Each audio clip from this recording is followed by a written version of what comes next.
What do you think? Will those 70% dips repeat? I think yes. I think so as well, yeah.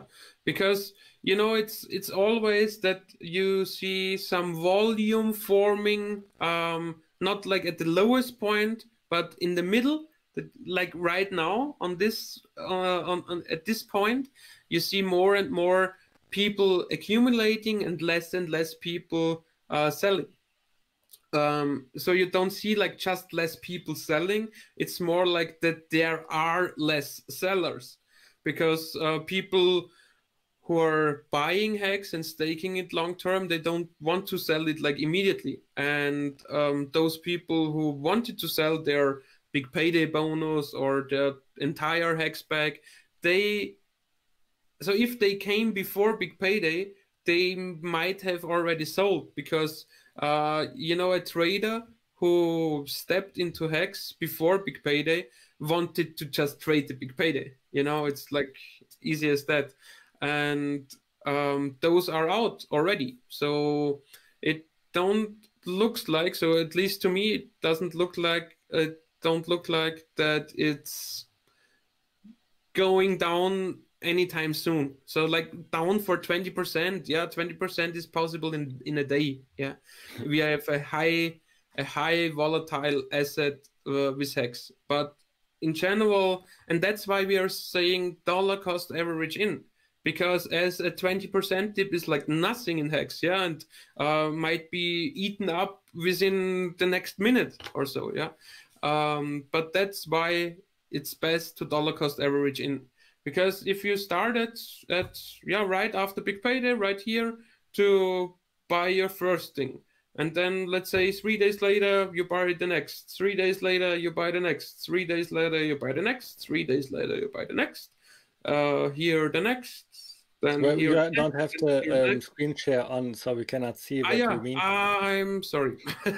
So I said, if you, because before we said if you have like 10,000 US dollars, there might be a strategy to dollar cost average in, and for example, that every third day you're going to buy for $1,000.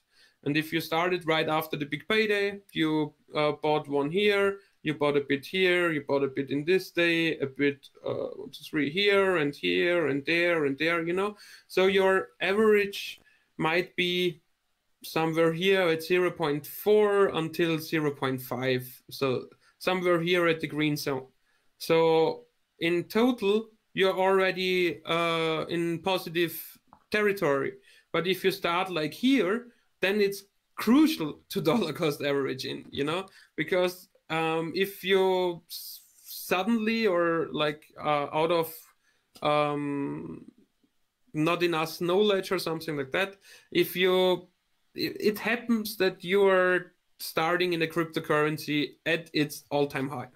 It happened to a lot of people I talked with who entered the crypto market, because at first they're like, I don't know, and thinking about it, and then when everybody talks about it, the price is there, and then they say, yeah, now I'm also going to buy.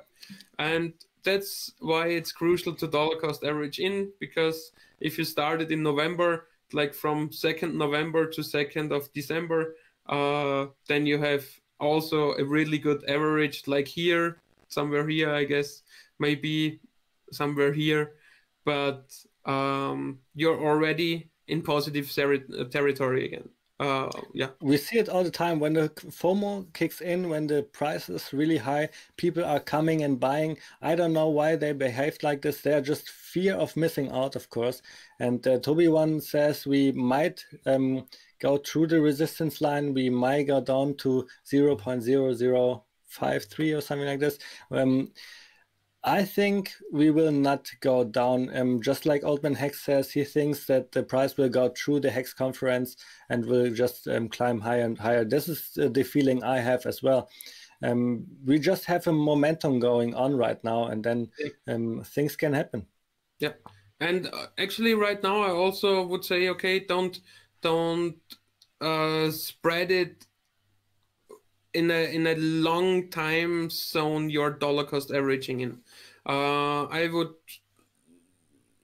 would rather say to to go in smaller steps, like every day, every 3 days, and in total like for 1 or maybe 2 months, but actually not longer, because you see it as well, there is not much selling pressure and we don't need that much buying pressure. So in the very last episode we calculated like how much money it's needed to get us to 10 cents to $1 to 5 cents, and what I remember, 5 cents was 2.25 million US dollar of pure buying pressure, so without any sells. But that's for 5 cents, you know. So for 1.5 cents, you can calculate it. So if 5 cents is 2.22 million, 1.5 cents is X. So you can calculate it your own.